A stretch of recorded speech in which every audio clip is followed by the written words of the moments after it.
All right. Well, welcome everybody. This is day 2 of our eTalk speaker series. If you were here yesterday, we had like a full day of absolutely unbelievable speakers. It was awesome. At 5 o'clock last night, we had a franchise owner of Chick-fil-A, and he brought a bunch of sandwiches for everybody, which was pretty cool. We have a bunch of food in the back, by the way, if anybody wants any snacks or refreshments. But I'm Rob Kistner. I'm a faculty member here at Heinz, and I'm very pleased to be joined by Alena Powell, who is a alum of Iona. So Alena has over 25 experience in planning and executing high-profile corporate, nonprofit entertainment events.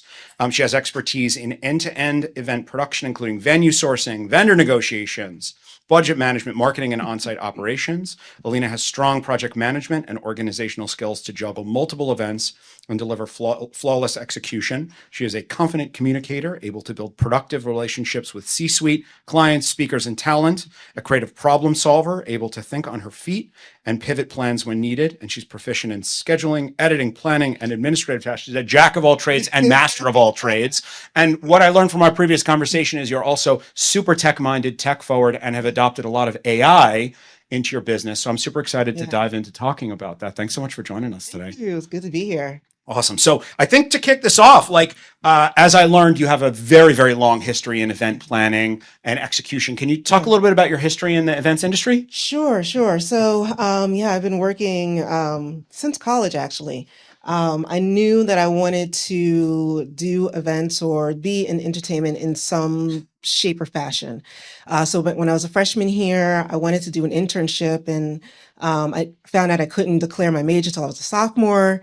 And so I was like, well, I can't wait. And then I wanted to get an internship, and I couldn't get an internship till I'm a junior. I'm like, wait, that's way too late.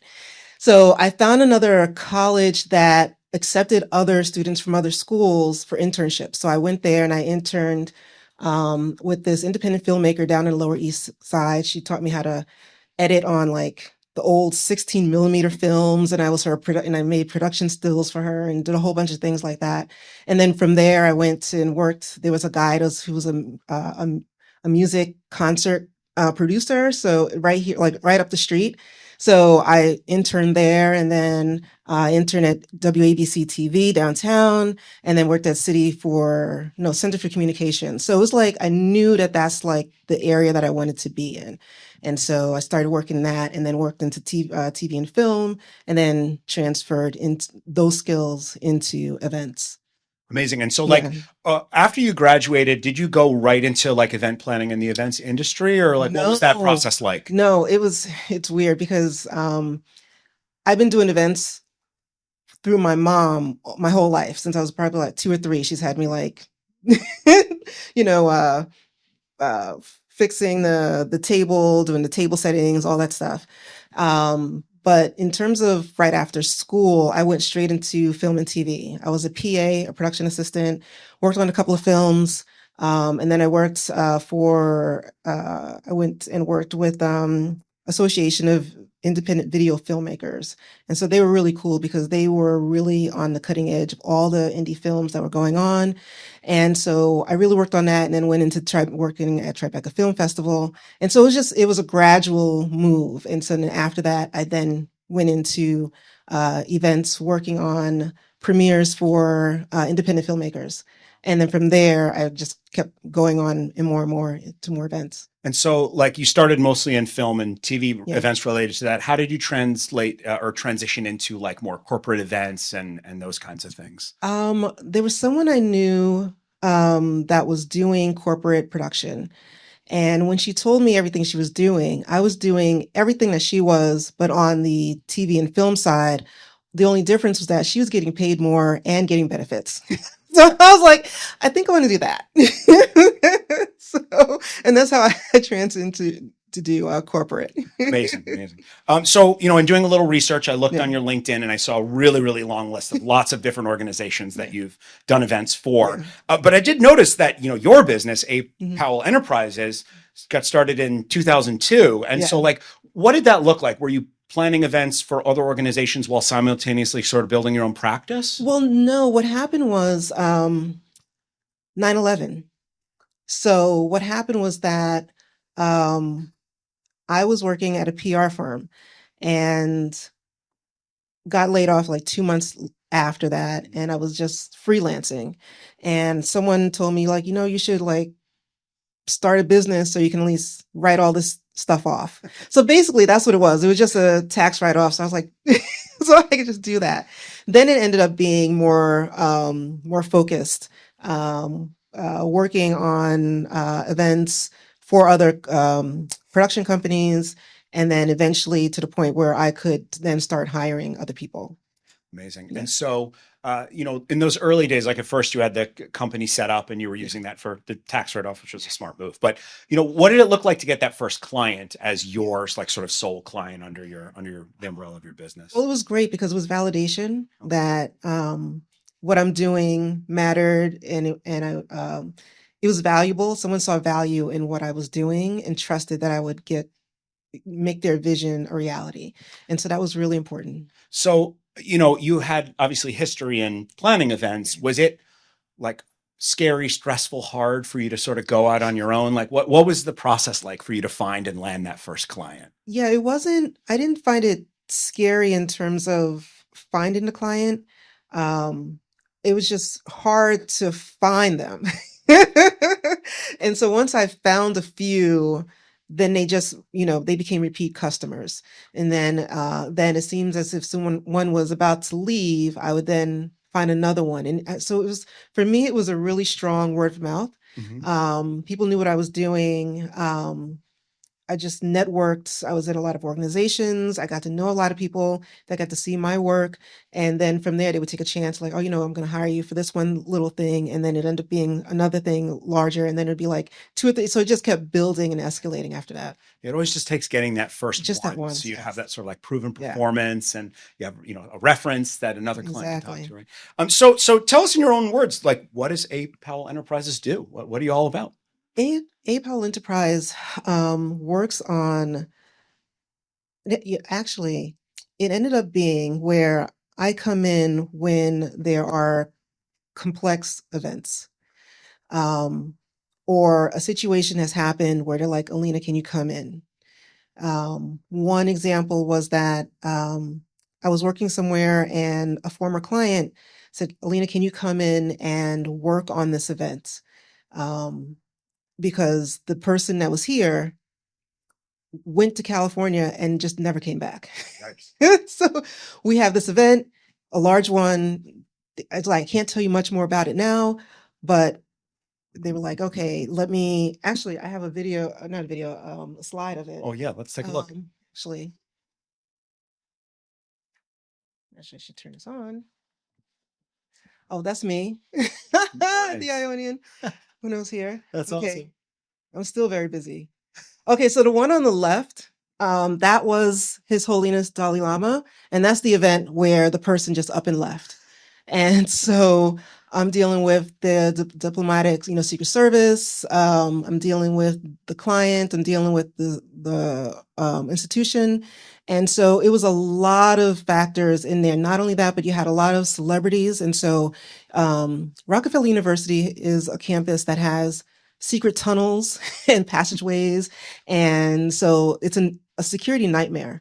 They're like, we need this shut down, we need this cut off. And then he was doing our event at Rockefeller University, and then he was going to leave, go to Hunter and do an event there, and then come back here. And so it was like, I'm dealing with all these things. But I would still say today that that was my perfect event. Wow. Where nothing went wrong.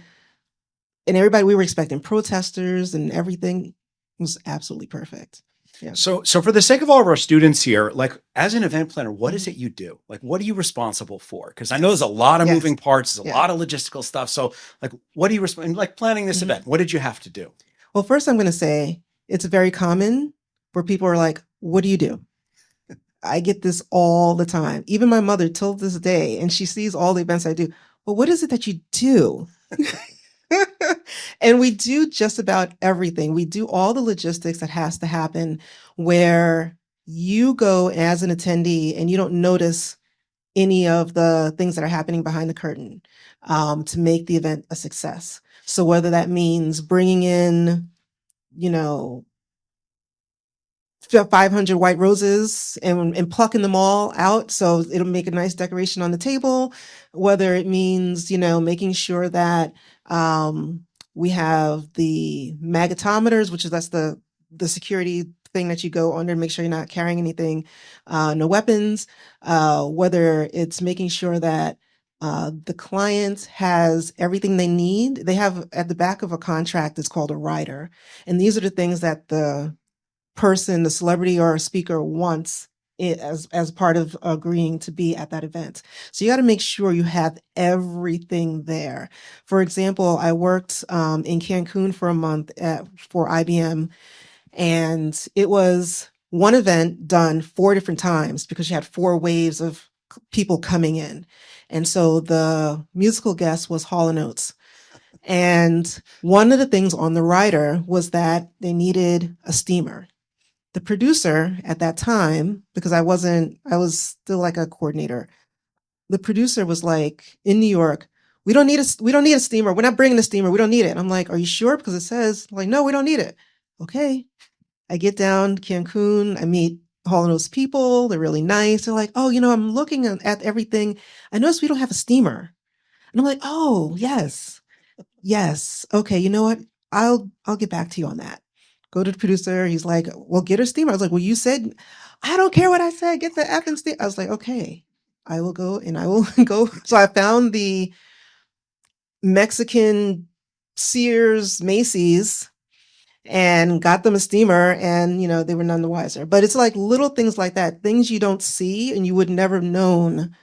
That's what we do in events, basically. And so, like a lot of what you do as an Yeah. event coordinator and planner is a lot of this sort of like problem solving, right? And so Yes. I imagine this event with His Holiness the Dalai Lama, it reflected really well on you because you sort of cleaned up somebody else's mess that royally screwed this up. So that's probably a Exactly. great asset for you as you were just getting Yes. started, right? And you're right, because I do come in a lot of times when things are just like, uh-oh, and I come in and I fix it, and it's a great way to have a repeat client because they're like, you really helped us out on that. You're reliable, Yeah. and when things go wrong, you can handle it. So, Yeah. do you find in the event business things are as stressful as they've always been? Are there always like fires to put out and that kind of thing, or do you find like now that you have a lot of experience in it, things really run well? There's always going to be a fire because you're always dealing with people. Right. So what you really need to do is just have a really calm demeanor. Mm. So even if there's a fire behind you, from my demeanor, you're not going to know that there's a fire behind. You might be thinking that you're seeing things because of how calm I really am. So that's the real key in events. You just have to be calm because literally you go in every day and things change the drop of a dime. Interesting. Yeah. Interesting. So you get A Powell Enterprise up and running. You start getting some clients. Were you doing other work with other companies in conjunction with that? Like, how did the transition to being sort of like full time in your own business? What did that look like? Well, for me, it never. I never said, okay, now that I have a full time job here, I'm not going to do this here, because I always felt like you could always find a client somewhere at some point. So recently, there's about 3 or 4 event planners that we all like. We all like to work together. And so what we will do is that we will hire a lot of times each other for our own events because we know what things should look like and we know what each other's personality is, and be like, okay, you know what? I'm going to take care of this because I know that she wants that done, that kind of thing. So I don't mind working with another company because it's a great camaraderie, it's a great experience, great bonding, and they will definitely get you out of a jam in a heartbeat. One of the events that I went to, well, actually last year, I was in Osaka, Japan for 7 months. Wow. And so this was the World Expo, and I had did my bucket list trip in January to go to Australia, Singapore, and Istanbul. And I was like, okay, this was great. This is a great way to start the year off. Okay. And I had my clients. And then maybe 2 weeks after I got home, I got an email saying, do you want to work in Japan for 7 months? I was like, yeah, that was the number 2 on my bucket list. So I was there for 7 months. And so, yeah, you just never know what's going to happen. So you just wait. What was the question? I don't even remember. Oh, we were talking about like when you had working with other companies and then transitioning to being totally on your own, Yes, running your yes. business. Yeah. So yeah, so this was not my company, but I worked with this company for it to pull this off. So I was a manager for the private spaces in the U.S. Pavilion in Osaka, Japan, and so that's why you should always leave yourself open Yeah. for experiences and meeting new people because you never know where it's going to lead. So now I can say I'm a global planner. That's You awesome. know, Yeah. so It's really cool that you had sort of this like power team of sort yeah, of collaborators that you sort of yeah. work with each other's events. And that's like, you know, you think of the space being potentially very competitive, but it No. seems like it's very, very collaborative. Yeah, Actually. it has to be. It has to be because Yeah. there's so much going on. Right. You never know what's going to happen. Like, so like when I took this job, I had 2 or 3 other clients that I was going to work for that year, last year. And I just went to colleagues and I said, you know what? Can you just take this? Can you just do this job for me? Because I'm Not saying taking no this to that, job. I'm right? not saying no to Japan. So yeah, I mean, just collaborating and just getting to know people is helps you tremendously. So in your business, do you have sort of like a perfect event or a perfect type of client that you like to work with? Um, I actually like working with people that I've worked with before, who know me on a personal level, Mm. um, because they actually let me do my thing because I'm not being micromanaged. You know, we have meetings daily. You know, I mean, we have weekly meetings, but it's not like someone who's like breathing over me, like, did you call that client? Did you call that vendor? Did you do that? So that's really, really sweet. And I've been blessed to actually be able to do that for a lot of my events. So, you know, we were talking about this a little bit earlier, but you know, your business is a one-person operation for the most part, and I imagine planning events like this, Yeah. especially in Japan, it's like a lot of moving parts. And so, Yeah. how do you manage all of those pieces of your business? Well, the ones not Japan, but events. Oh, I just want to say it. This was my largest event in Japan. I hosted 1,300 people um at the pavilion. So that was I really, really love that. So cool. But going back, so this is a perfect example here of an event where I'm working with the client, um, basically myself, but on the day of the event, I hire contractors. And so we put this room together. This is at the Ziegfeld Ballroom downtown. And so we make all of that look absolutely beautiful. And this is another complex event because everybody goes to a play first. And so Hmm. that's where my client is. And so I deal with all of this while they're dealing with all that. So that there's a level of trust. And I think I'm doing it again this year. So it's probably I've done this for her for about 6 years. Wow. Yeah. So, would you say, like in the event planning business, like your clients are pretty sticky? Like once you have a good experience with a client, They they're can pretty be. easy Yeah, to they can retain. be. Yeah, Yeah, yeah. that's a good thing. Unless something happens outside of their control, Sure. where they're like, one client wanted to keep me, but the company decided that they want to do everything internally. Okay. So I'm like, It is what okay, it well is. then it is what it is. Yeah. Yeah. Yeah. And it's good not to have, a thin skin about things. Just like, okay, it was good while it was. On to the next thing. Um, have has the events industry or the work that you do in events evolved in different ways over the past 25 years? Like, has it changed very Oh much? no, it's changed a lot. Okay. It's changed a lot. One example, I was working, I was when I was working full time at Jack Morton, and uh, the client was Bayer, and we had a huge event in Florida. But they had it in 5 different locations in Florida, and when you are putting together, it was it's pharmaceuticals. So when you're putting together these types of meetings, there's usually a lot of graphics that comes with it, right? So back then there wasn't Dropbox, so we had everything on zip drives. That And sounds bad. then you had to, so if something changed at, say, Fort Lauderdale, by the time before you get to Coral Gables and things change, they literally had a car drive the person from there to the next facility to give them the new one, and then they take them there and then go to Miami and go there, and they kept literally driving back and forth, back and forth. So yes, things have I'm changed sure they have. a Yeah. lot. Well, speaking of which, like we're talking about technology and how Yeah. that's changed the face of your business. So we were talking before a little bit Yes. about how tech forward you've always been. So can you talk a little bit about the role of technology in the way that you run your company? Yeah, I mean, I love tech. I mean, I always said, "Look, I just want to have a job or a career where I can just take my laptop and go wherever, if I decide I'm gonna go back to Japan or whatever, I have my laptop, I can still do basically what I need to do as long as I have that." And so I love technology. AI, I've soaked that up like a sponge. I did the same thing when, the internet was like a baby on the massive. I was here in college actually when it like exploded. And so having AI explode while you're in college it's like the best thing ever because you can just like learn so much and you don't have to worry about a job or other things like that, life.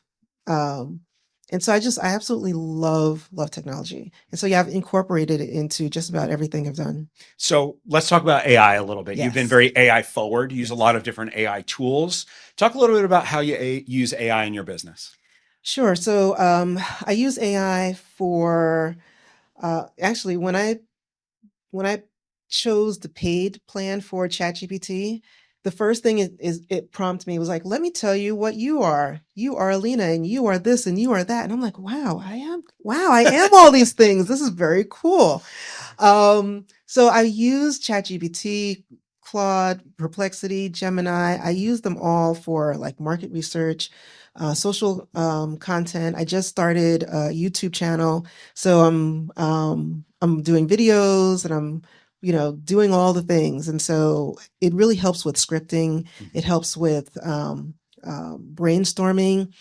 When you are a solopreneur, it can be kind of lonely. And so also one thing you want to do is you always want to reach out and find a community who's also kind of in your who's like trying to do what you're doing, as that human touch. But it's also like, if I'm a night owl, so if 3 in the morning, I'm not gonna call somebody. So I'll, get on and I'll just like get stuff out of my head because I have so many ideas and so many things that I want to do and I can't do them all. But it's good to have that thing that whether it's Claude or Perplexity. Perplexity, I say, is really, really great. Perplexity is better than Google in terms of searching for stuff. But yeah, just get out of my head strategy. It really helps with strategy. It helps with pricing.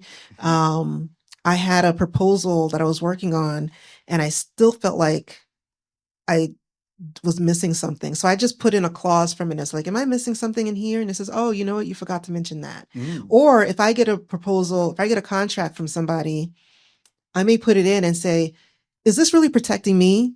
And how is it? And if it's not protecting me, why isn't it? And what can I put in here? What can I suggest as an addendum to put in this contract? So it's little things like that that really helps me figure out, you know, how to move on in my business. Nice. And, you use a couple of different tools. And one of Yeah. the things we talk about with our students in the AI class is, you always have to choose the right tool for the job, right? So you don't just use one for everything. Yeah. But do you have a particular favorite amongst the tools that you use?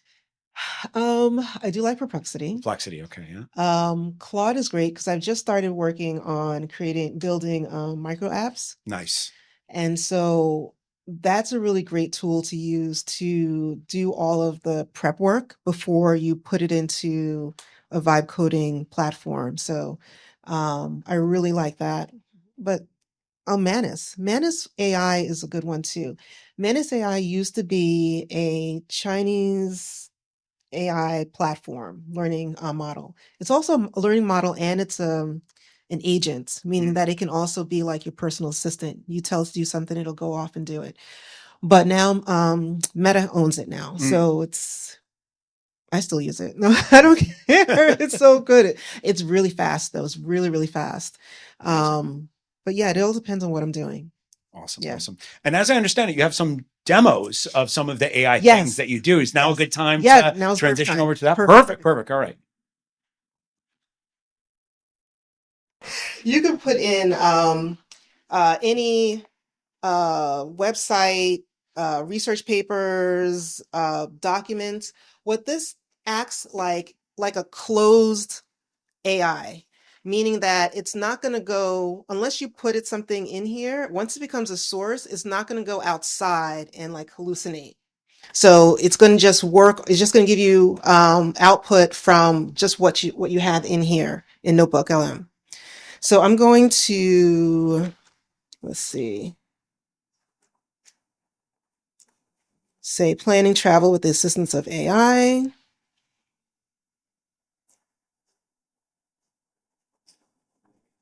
And while it's doing that, I'm going to add in another source.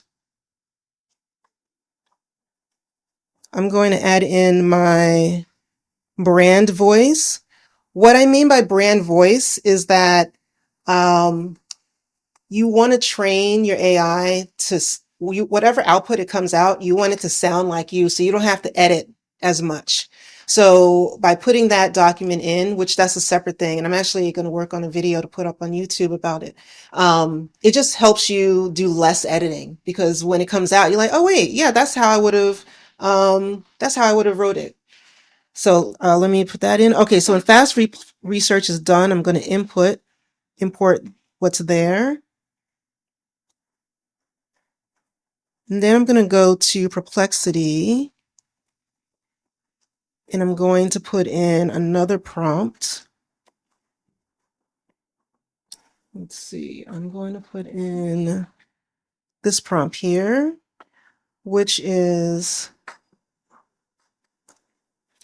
give me the top 5 questions of people who are planning travel, have about AI, and then the top 5 fears.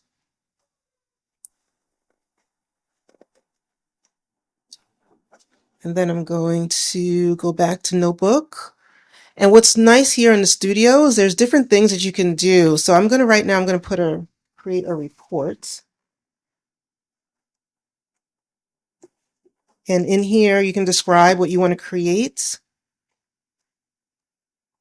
And I'm going to say, give me 2 voice only Instagram Reel scripts, no production notes, just the voice. It should be 60 to 90 seconds. So you'll see over here on the right, it's generating that report. Let's see, I'm going to go back to Perplexity and see if they gave me that answer. They did. Okay, so what I'm going to do is I'm going to copy that, go back into Notebook and make that a source. Under copy text.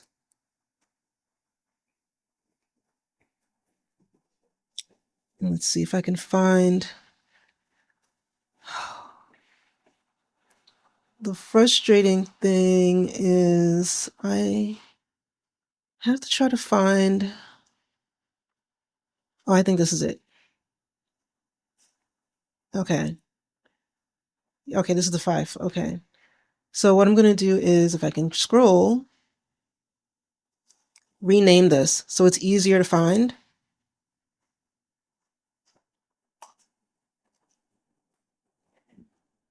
Trick is to do a double underscore so it's easy to find.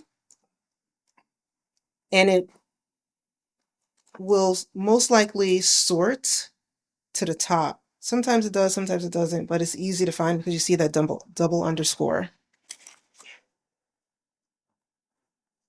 Okay, let's see. Okay, so look, the report is done. Let's see what that report looks like.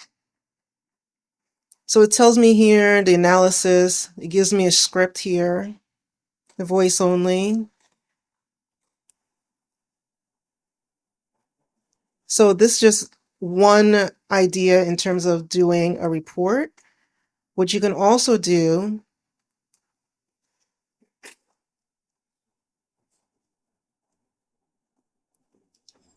is I can create a blog, here blog posts,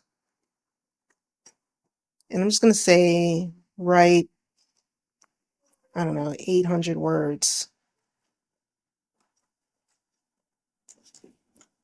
and generate that. And while that's happening, wait, how much was on time? Okay. I'm not going to do it all. But what I did is that I did create a workflow timeline that you can go and work on this yourself. But this just gives you an idea. Infographics, you have the choice. You can do concise, standard, or detailed. Concise makes it it's a little shorter. So I'm just going to hit generate to see what that looks like. And what's cool also with Gemini is that this plus symbol here is connected. Let's see. Is connected to Notebook LM. So you can bring in a notebook that you have here and bring it in there and add it. And then you can ask whatever questions you have based on what you've created inside Notebook.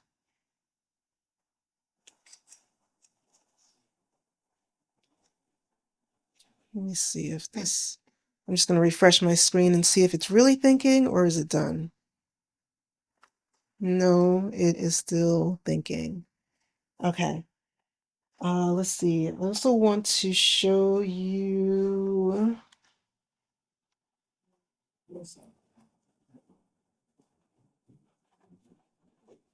If you have all these things on the side, all these sources, it can also create a mind map. So it can break down.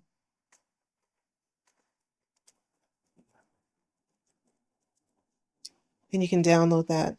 So it's just very cool how it just takes your research and let's see.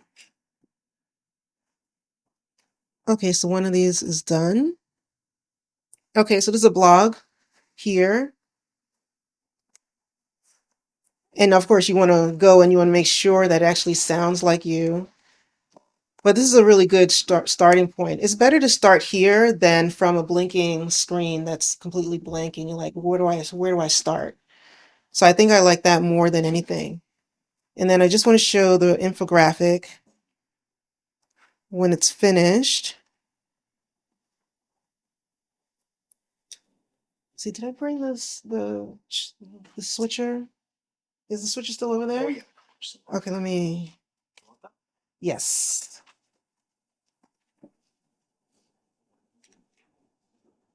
All right, thank you. I'm going to refresh the screen and see if it's still cooking. Oh, no, it's done. Okay. So let's see what it looks like. So that's what it came up with, and you can keep redoing it if there's something that's not, if it's something like, oh, I like it, I don't like the colors. You can even put your brand colors if you have colors that you like more than others. You can put that in the prompt as well. Here, let's see, where is it? Let me see.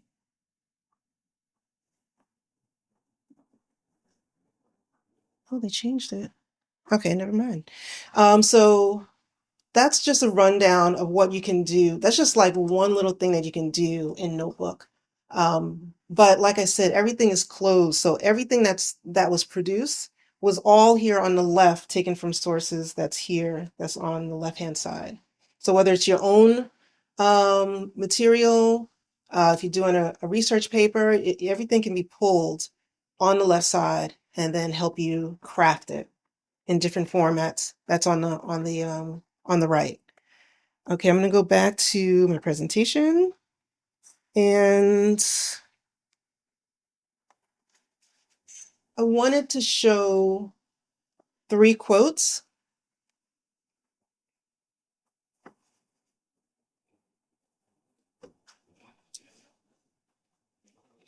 Okay, so people fear it will destroy traditional jobs and completely change how businesses, schools, and governments operate. This quote, it seems like it would come from that they're talking about AI, but they're really talking about electricity when it was, the thing that everybody was talking about. One other quote is, experts warn that powerful companies are rushing this out to make money, while ordinary people are left to deal with the risks and side effects. This one, you would think they were talking about AI as well, but they were talking about electricity and the telephone when it just came out. And this last quote is, this new technology is spreading faster than our ability to control it. And most people have no idea what's happening behind the scenes. They were actually talking about the internet. So it's just funny how these quotes can relate to AI when these were emerging technologies at that time. And now it's like in our infrastructure. Like, I don't know what it's like not to have electricity. I don't know what it's like not to have my phone. So it's just how these technologies merge themselves into our infrastructure. AI will eventually end up doing the same. And so I created just a like a workflow cheat sheet if you wanted to try that with yourself, with something that you're working on. And some of the prompts that I used in the presentation, as well as some others, and just some other additional resources that may help you with some of your adventures and projects in your career. Awesome. So a couple questions following up on this. When did you first start tinkering with AI? Were you like an early adopter? Yes. I think it was, I feel like it exploded in January of, I can't remember what year it was. 23, probably, 23. right? So it was November when I started. Also, like right when Yeah. ChatGPT came out. Yeah. Yeah. Awesome. Awesome. And so, like, as you started playing with it, when did you sort of make the decision to incorporate its use into your business? Pretty early on. Okay. I was in a business group where I just was like, this is not working for me. And once AI came out, it like opened up my eyes. I was like, this is exactly what I've been looking for to figure some things out. Um, the direction of my company, I've had different iterations of like, okay, you know what? I'm going to target this group and do this. And I was like, but something's missing. No, that's not a good idea. And so I didn't have anything to like, um, that partner to be like, okay, you know what? May want to look this way instead of that way. Right. So when AI came out, I just treated it like that. I said, okay, this is what we're doing. Let's work on this. This is what I want to do. This is where I see myself in 5 years. This is what I want, so I just gave the whole thing. Before AI, during like right before COVID was like, no, like March of 2020. So November of like 2019, I repainted my bedroom. On one side of the wall, I painted it with it's a magnetic dry white wall. Wow. That's And so cool. I literally was like writing on the wall and having fun. I'm like, this is what I'm getting out of my brain. Now I barely use it. I spend all that time because now I don't have to get out of my brain and put it on the wall, make notes, take a picture of it, that kind of thing. Now I just do everything in AI. So is that one of your things you sort of like brain dump in AI Yes. and let it sort of Yeah. connect the dots in your thinking? Yeah, Yeah. that's Yeah. pretty 'Cause you cool. have so many ideas and you can't do every idea. So it's good to get it out. Yeah. So at least it has a place somewhere, Got it. and then focus on what you can do. When you're like brain dumping into AI, do you use the Yeah. voice mode or do you type it out? I'm What's your still preferred? I'm still doing the type out, Yeah. but I'm also not I'm also using there's a whisper flow Hmm. where you just hit the function button and I just talk through what I want, and then it'll takes out all the ahs, I think. Oh wait, I'm not sure. And then it kind of concise everything, and Got it. it gives out a good prompt and it comes out that way. That's So nice. I'm doing that That's more. nice. I did once or twice the talking, and it was just weird. Maybe I just need to find another voice. It's definitely a little weird. It's like a little too close to talking to a person when you're talking to your phone. But so you started playing with AI, you started incorporating in your business. Like, how did you learn about it? Like, what resources did you use? Did you just play with it a lot? Did you talk to other people that were kind of power users like you? What Yeah. was that like? I was in a business group, and they have started talking about it. Okay. And they said, this is what's coming out.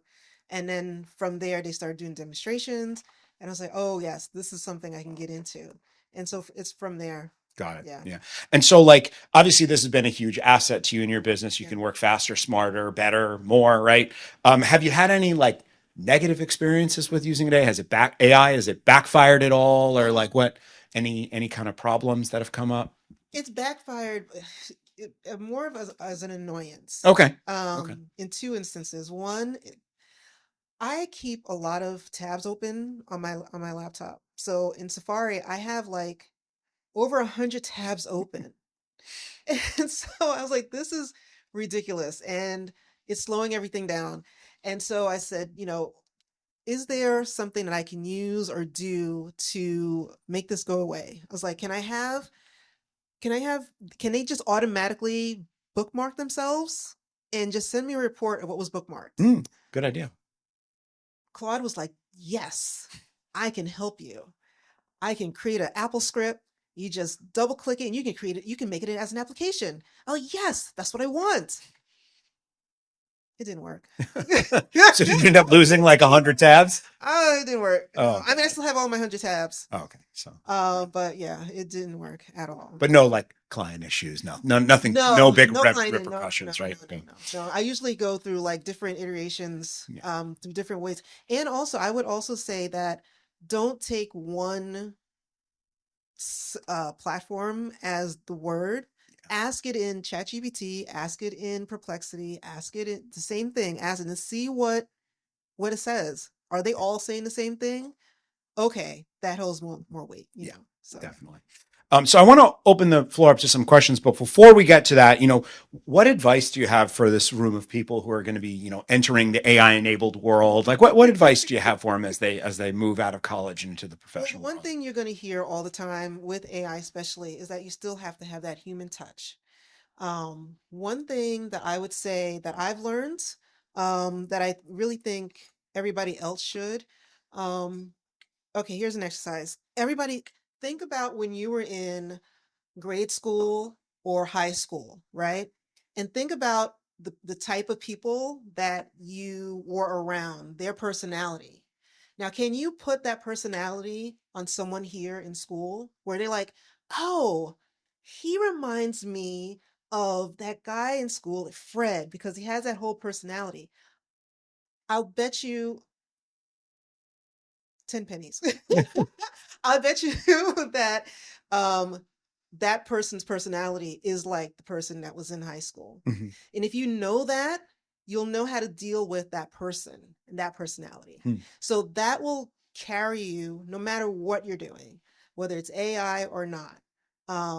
And that's really helped me because I deal with so many people. I've dealt with just about every personality you can think of, I've dealt with. And it usually reminds me of someone I've dealt with in the past.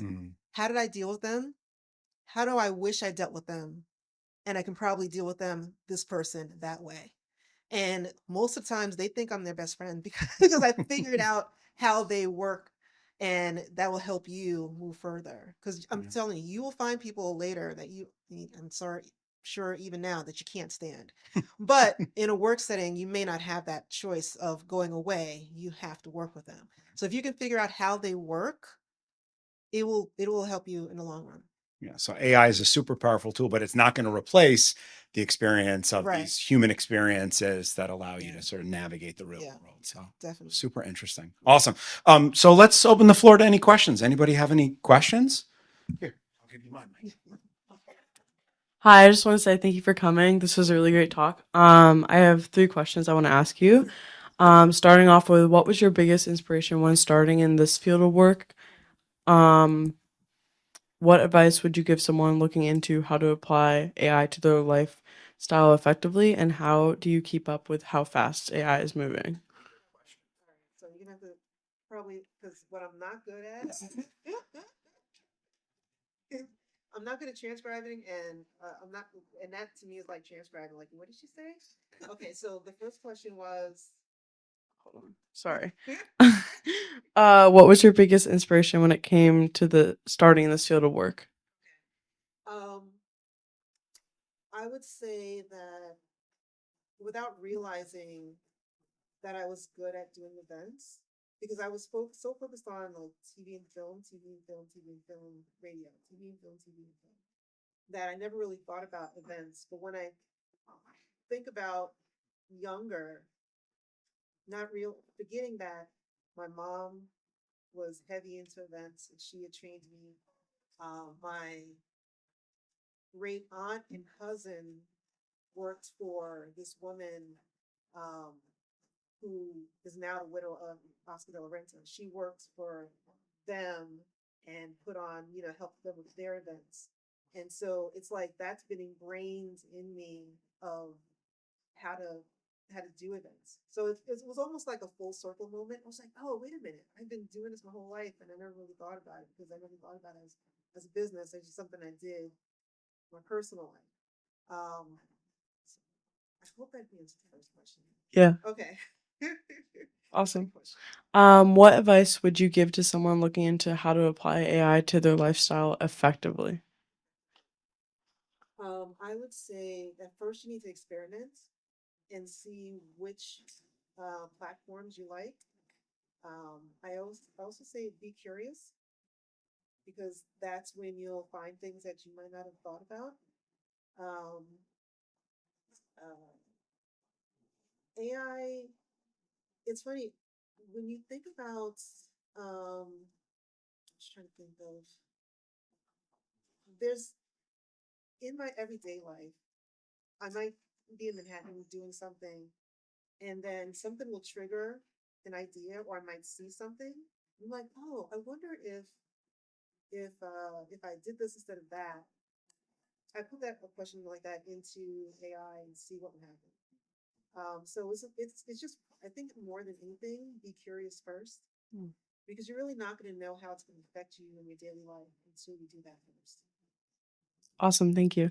And then, how do you keep up with how fast AI is moving?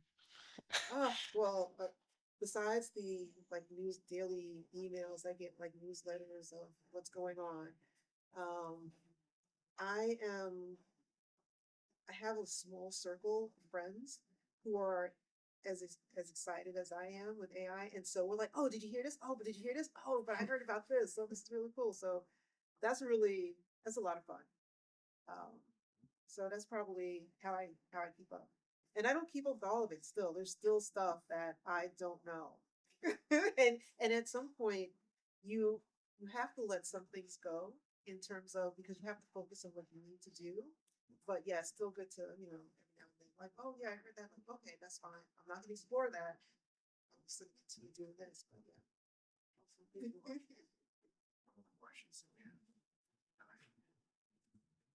Thank you again for coming. My name is Alex. I'm a media student, so do all kinds of stuff. I saw that you've worked with high caliber clientele like the New York City Center, Food Network. What do you feel like was your I made it moment in your industry?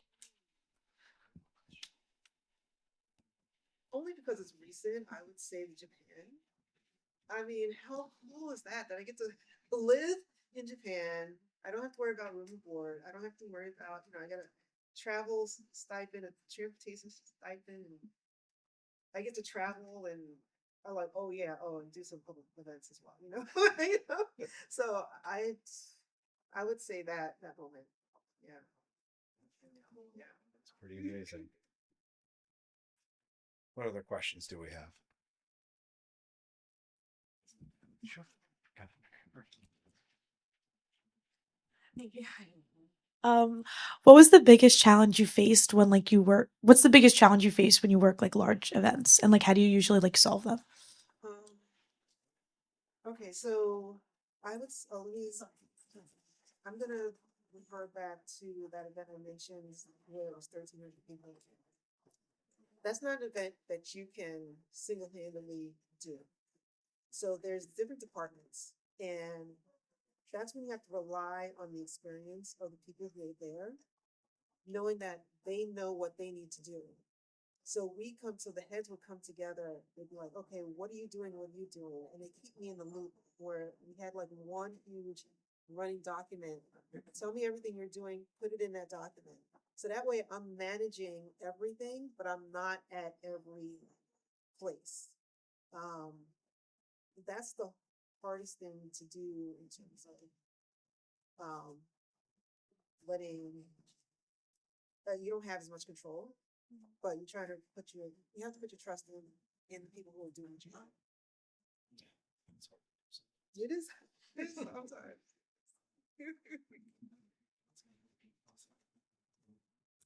Thank you again for coming. So for somebody that wants to open up a business, what steps should that person take to break into whatever industry that may be? And also, yeah, just that for now. I would have to ask more questions. Like, are you talking about in terms of like the paperwork, or are you talking about when you want to start the business? Are you talking about the paperwork that you need to do to have a business, or are you talking about a specific area? Could you give me more? Maybe something that I don't know. Let's go construction or something. Okay. Oh, you mean so how do you break into Yeah, construction? like well, just in general, how you break into any industry, especially as a first year business owner. Okay. I would say the first thing, if you want the experience, I would say try to shadow somebody. Um, Shadow somebody if you can intern. Um, uh, there are also some places where you can audit a class, not be in a classroom. You could be in a classroom setting just to find out like the parameters. But I would say shadowing a person is the best thing, or an internship, because then that way you can see with your own eyes. You know what? I like that, but I don't want to do that. So I worked with a construction company working on some of um, their media stuff, and he chose to just focus on construction safety. So it's an area I didn't even really think about as to do that and just that only. Because I think of construction, I'm thinking of the hard hat and going up on the high scaffolding and stuff like that. So I think shadowing somebody helps you figure out what you do and what you don't want to do. And I've done that a lot of times where I'm like, oh yeah, I don't want to do that. Let me go over here instead.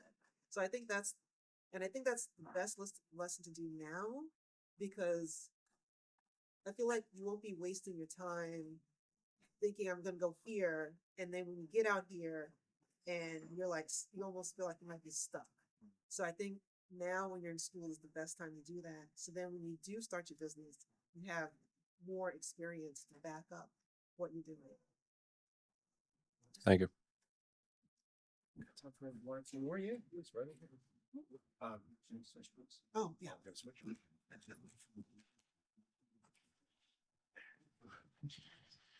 Thank you for being here today. Thank you. And what is your biggest concern with AI, and what are some extra cautionary measures you take to protect yourself? My biggest concern with AI are the ones there. I can't remember. I think it's OpenClaw. It's like they take control of your computer, right? There was one person who like had let it go on his computer, and it like bought stuff like like, and they're like in the hole like $600. So I'm weary about that right now. I don't think I want to do that. Um, I'm right now happy with just the others where I have some sort of control. There are some things that I may like, okay, just research, this client for me and do that on the back end. I'm comfortable doing that. But that other ones, I'm not. There needs to be more parameters in place before I'm going to let an AI agent, or I don't think it's an agent. It's something even more than that. It's almost autonomous. It's like there's no body taking control. So that I'm wary of. Thank you. No problem. Yeah. I think we have time for one more. Any other questions? It could be about Iona Life. It could just, be about anything. Doesn't have to How be was about it back when, this wasn't even here. If you go on the second floor, when you come up the second floor right there, that first door, that room was ICR. I was the music director, and it was 2 rooms. You can go in straight to the studio, or you can go through a lounge through the record room. Record room, can you imagine? And then go into the studio, and then the hall, and then the room all the way at the end was the yearbook, and then as soon as you make that left, right there was the newspaper room. I have one more question for you if nobody else does. Oh, you have one more? We saw the slide briefly before with the Ionian. And I was Yeah. gonna ask you, were you involved in that heavily on campus? Oh yeah. I was all 4 years at ICR. I was a DJ, and I became music director senior year. And we got to go to the CMJ conference. That was nice and crazy. Oh my God. They let a bunch of us, like, must have been like 10 of us in a hotel room, like, just like everybody's just crazy. And you're meeting kids from, you're meeting, college students from other schools, and we just took over the hotel. We just like, it was insane. But yeah, I loved ICR. Loved it. Thank you. What was your favorite thing about being at Iona? Um, oh gosh, it's so many things. I mean, I was in so many different activities and so many organizations that I mean, I commuted, right? But you wouldn't have known that from me being here, because I would be here from like 7 in the morning to like 10 at night, go home because I'm like 15 minutes away from here.